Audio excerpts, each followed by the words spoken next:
Good day, everybody, and welcome to day 4 of this journey through this Genetics of the Immune System study guide. And we are ready, if you'll take a look in your study guide, we are ready for page 13. And actually, we're going to flip back and we'll start with page 12. But the diagram at the top of page 13 is what I really want to focus in on as we go over the questions on page 12 that I asked you to write out the answers to. And I want to go over those with you right now. And remember, I told you to go ahead and read the March of Dimes article entitled RH disease, sometimes called hemolytic disease. And so we'll go ahead and go over those questions together, and we're going to do that while we're kind of looking at this diagram on the screen right here. So let's look at question number 1 at the top of page 12. It says, what is RH minus blood, RH negative blood? And you should have had something like this for that answer. It's blood that lacks a protein called RH factor. So about 85% of us have this protein on our blood cells called RH factor. And as far as we know, it just really doesn't do anything. I mean, if you have that protein on your red blood cells, then we say you're RH positive. If you don't have that protein on your red blood cells, we say you're RH negative. If you're RH positive, it's no big deal. If you're RH negative, it's no big deal, unless you're a woman and you get pregnant and you carry a baby that has RH positive blood. And as we go along here, we'll find out why that could be an issue. Now, why is that protein called RH factor? Well, because it was first discovered in the blood of rhesus monkeys, RHESUS, rhesus monkeys, not REECES. That's like my favorite candy bar. So, gosh, that kind of makes me hungry right now. But we need to move on. So about 85% of us are RH positive, and about 15% of us are RH negative. Whenever you get your blood typed, and if you've ever given blood, sometimes they'll let you find out what your actual blood type is. They might say something like A positive or B positive or B negative or something like that, or AB positive or O negative. So what they're doing there is they're quoting to you the two main genetic characteristics of your blood that are important in matching people up with blood transfusions, donors and recipients. One genetic trait of your blood that's critical is your ABO blood type. Some people are A, some are B, some are AB, some are O. We'll get into that in the next lesson. And then they'll also list, along with your ABO type, your RH type, whether you are positive or negative. So, for example, my blood type I know is A positive. That means my genetic trait known as ABO type is A. And then there's a separate genetic trait controlled by a separate pair of genes that determines my RH trait. And since I'm positive, that means I do have that protein, that RH protein on my red blood cells. RH, whether you're plus or minus, is controlled by a single autosomal gene pair. We'll use the letters R. Big R is the allele that causes the production of this protein on the surface of the red blood cells. Little r, the recessive form, no RH protein. So that means people who are RH negative are little r, and people who are Rh positive are either big R or big R little r heterozygous. So that's kind of how the genetics of that works. But let's go back to the questions there on page 12 and look at number 2A. It says, if a woman with Rh minus blood carries a baby with Rh positive blood, what does this trigger in the woman's body? Okay, so if you'll look in the diagram on the screen here at the left-hand panel, picture A, we can see here a woman who has in her circulation little circles with minus signs in them. Those represent Rh negative blood cells. So this is an expectant mother who is Rh negative. In her own bloodstream, she does not have the Rh proteins, Rh factor. But she's carrying a fetus that has Rh positive blood. So this unborn baby that she's carrying has on his red blood cells these Rh proteins, so he's Rh positive. This is the only situation where mom is Rh negative, her unborn baby is Rh positive, that there might be a problem. And the answer to letter 2, or question 2A on page 12 is, what does this trigger in the woman's body? Mom could start producing antibodies against those Rh proteins on her unborn baby's red blood cells. Now, this is generally not going to be a problem with her first pregnancy, but it could be a problem with any succeeding pregnancies that she has, or that she'll have, and we'll find out why as we go along here. But this is an interesting case of the immune system doing what it is supposed to do, but it can cause difficulties. So let's look at the answer to 2B.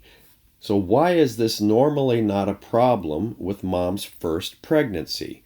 Okay, the picture on the left-hand side of this screen here. Why is it normally not a problem with her first pregnancy? You should have had something that goes like this.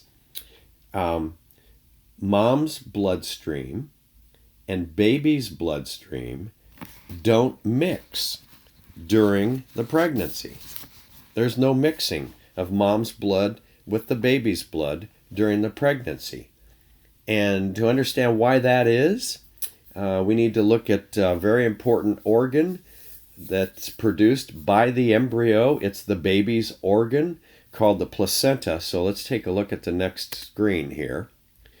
Okay, so here's a diagram of what this looks like. Here we're looking at an unborn baby in a uterus, and this arrow that you can see is pointing to that very important organ, the placenta. And you can see in this diagram the placenta is pretty close to the same length or the same diameter. It's round. It's about the size of a pie. The diameter of the placenta is that's close to the same length as the unborn baby. It's a good size organ. And what's really kind of interesting to me is it's probably the most important organ you ever had. And it's the only organ you ever had that grew totally outside of your body. And it's the only organ you had that you ever just cut off and threw away.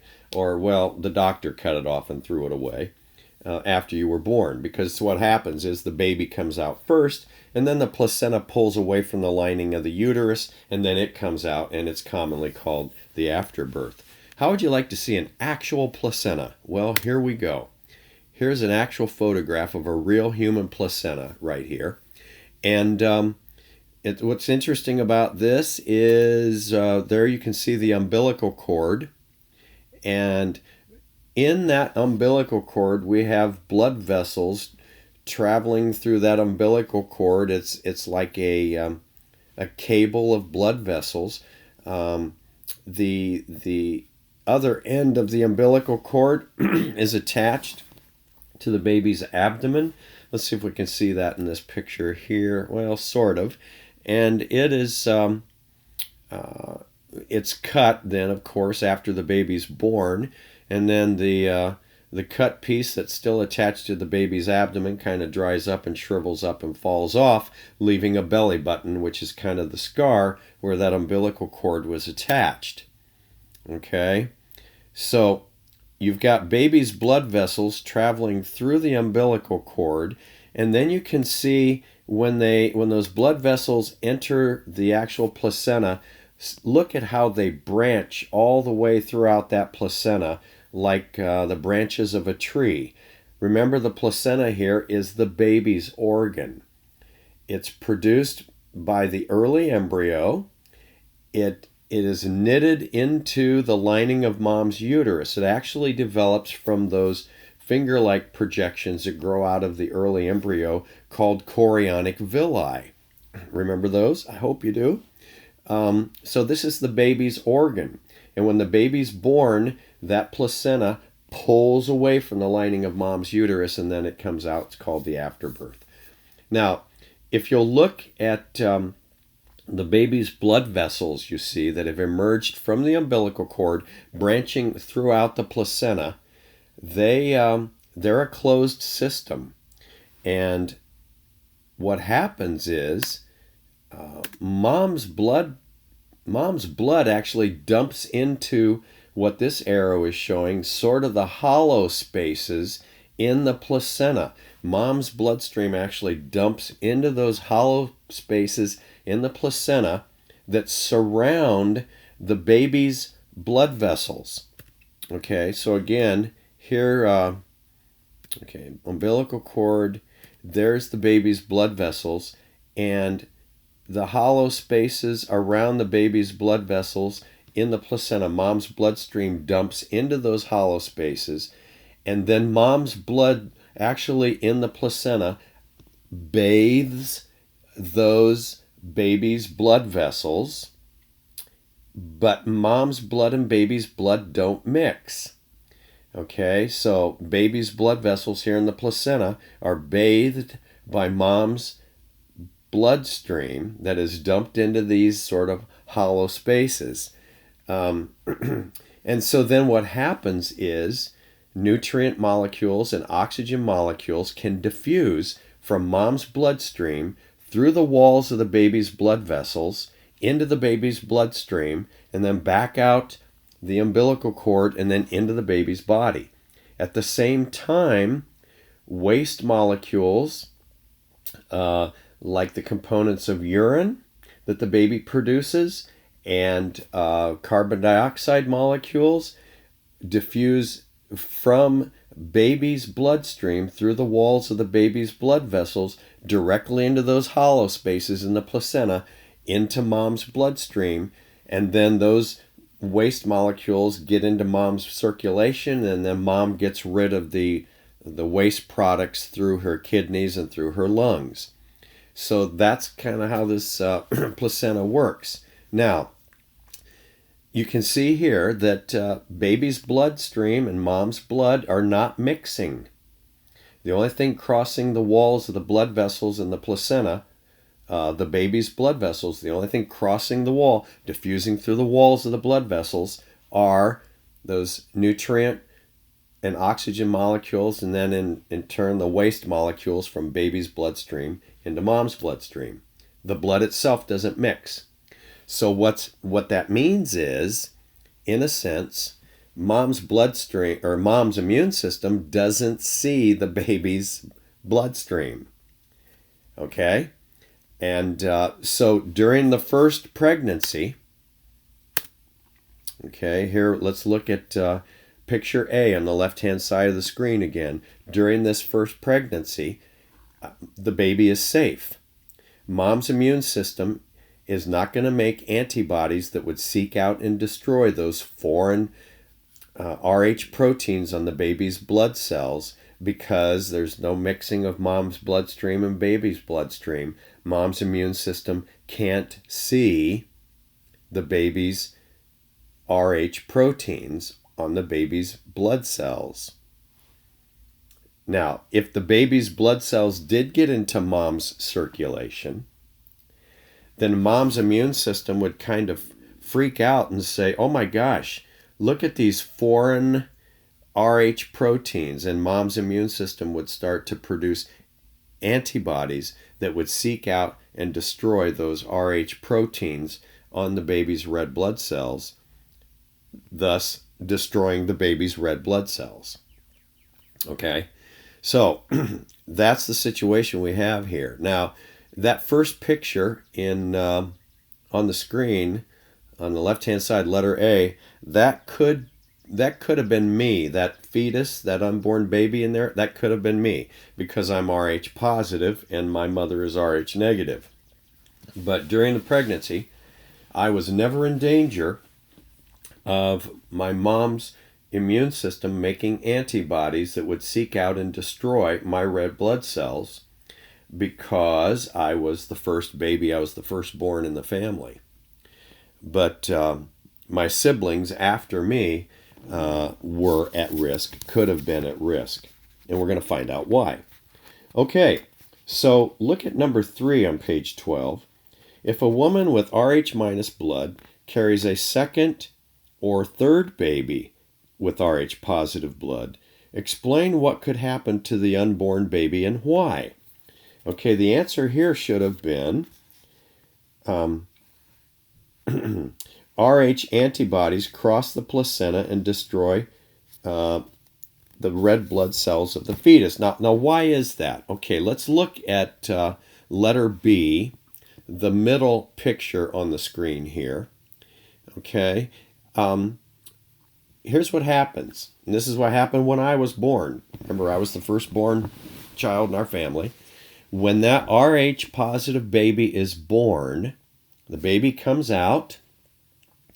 Then when the placenta pulls away from the lining of the uterus, there's a little bit of tearing as it pulls away from the lining of the uterus, and just a little bit of the baby's blood can then leak into, in the lining of the uterus, can leak into mom's bloodstream. And some of baby's red blood cells that have those Rh proteins on them can get into mom's bloodstream. Okay? Now what's going to happen? Mom's immune system's going to see those foreign red blood cells that have Rh proteins on them. Mom's immune system's going to see them as foreign because remember, mom's Rh negative. She doesn't have Rh proteins, and so her immune system's going to go like, whoa, look at this. There's a foreign protein, these Rh proteins on these blood cells. We need to attack and destroy these invading blood cells that have these Rh proteins on them. So that's what her immune system would do. She'd start to make antibodies that would seek out and kill those invading Rh proteins from her Rh positive baby. But by that time, see, the baby's out. The baby has popped out. The baby is safe. Okay, by the time her immune system responds, the baby's already out in the world and the baby's okay. And that's kind of what my birth was like. All right. So look at the third picture on the right-hand side, C. In that third picture,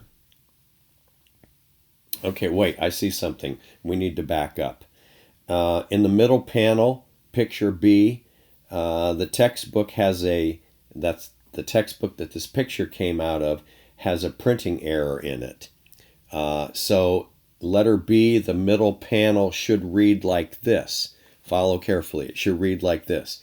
At or around the time of birth, some mingling of fetal and maternal blood usually occurs. If as little as 1 milliliter of the baby's Rh positive blood, that should say Rh positive, not negative.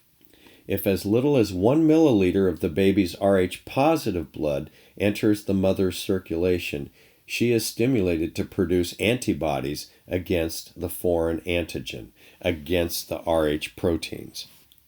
So by the time mama gets pregnant again, in the right-hand picture there, letter C, okay, that could have been my sister, who's Rh positive. My sister could have been at risk, but fortunately my sister turned out okay. But you see what happens with the second pregnancy in letter C on the screen. Here's another Rh positive baby, but right now, mom has in her circulation antibodies that will seek out and destroy the Rh proteins on the red blood cells of that unborn baby. And when they do that, those red blood cells in that unborn baby are destroyed, and that's called Rh disease. It can lead to death, stillborn, miscarriage, or brain damage in an unborn baby if the baby survives. So this is a very serious problem. And the reason is with this second unborn baby, mom's got all those antibodies that can cross the placenta and get into the baby's blood circulation and start attacking the baby's red blood cells. So let's look at number 4. If an unborn baby does have Rh disease, then how can it be treated? Nowadays, that baby can be treated by the unborn baby, actually, before the baby's born, with a blood transfusion to try to offset the effects of that disease or prevent the effects of that disease. But more and more today, Rh disease in the unborn baby is not as big a problem as it used to be years ago, because today, if mom goes into the hospital, if a woman goes into the hospital and has a baby, they're going to, probably long before she goes into the hospital, they would have figured out her blood type, whether she's Rh positive or Rh negative. And so there are ways that they can prevent Rh disease from happening. And now remember, it's not a big problem with the first baby. It's only a problem with the second, third, fourth baby, and so on, if mom's Rh negative and the unborn baby that she's carrying is Rh positive. If mom's Rh positive, there's no need whatsoever to even be concerned about this thing called Rh disease. No concern whatsoever. It's only if mom's Rh negative.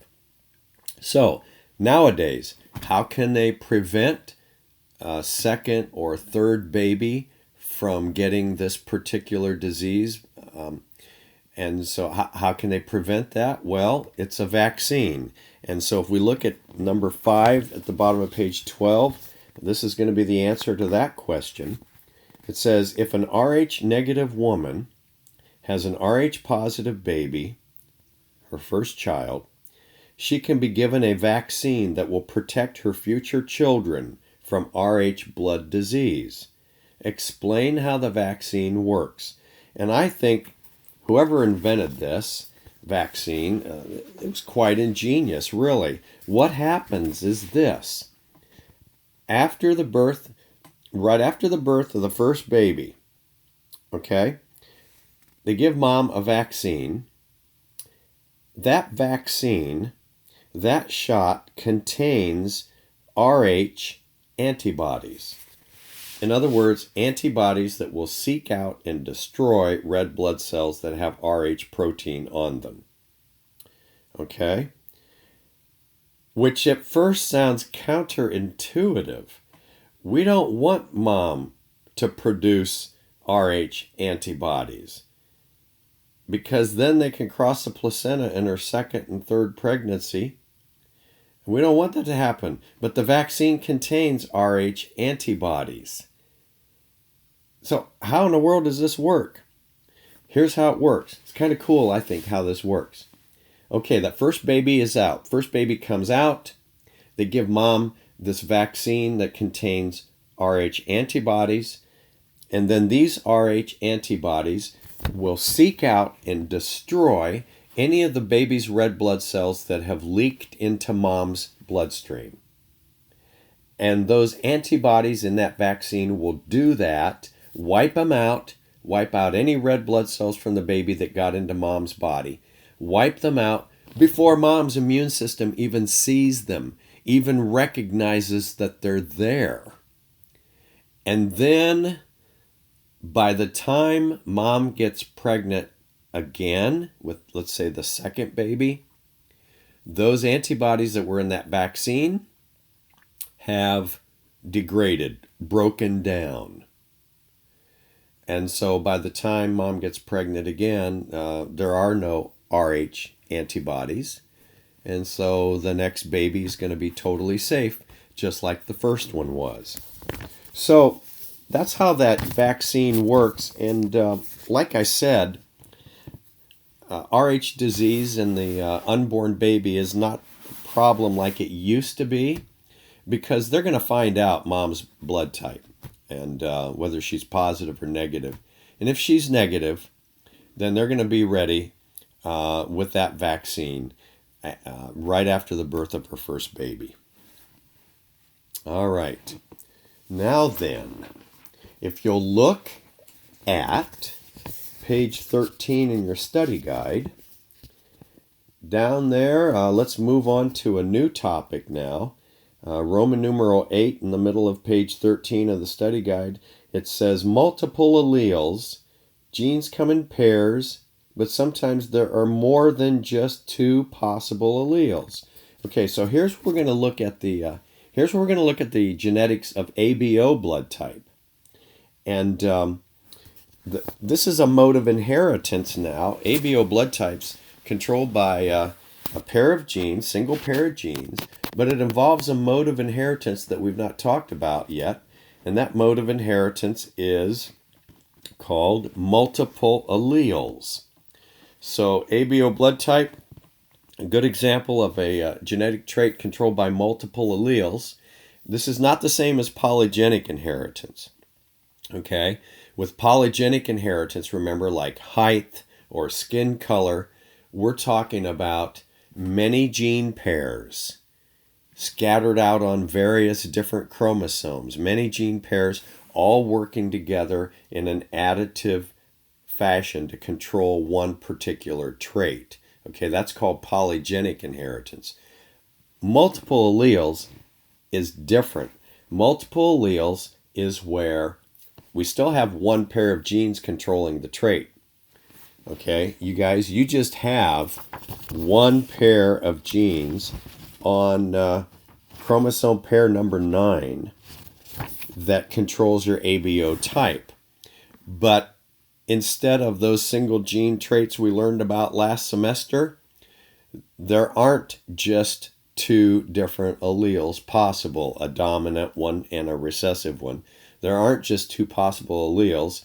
In the case of ABO blood types, there are 3 different alleles. And so you could have, you have 2 of those 3 different alleles. So there are a lot more combinations that you can end up with. And so we call this multiple alleles because you still have a single pair of genes controlling this trait, but there aren't just 2 different kinds of alleles. There are 3 different kinds of alleles. So this is a classic example of multiple alleles. So to learn about the genetics of ABO blood typing, what I need for you to do, and this is going to be due next time.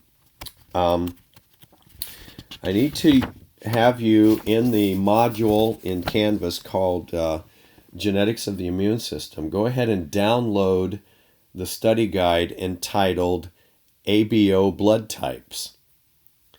Okay, ABO blood types. So it's another study guide, and this is one that won't have a lecture to it, but you go through it on your own.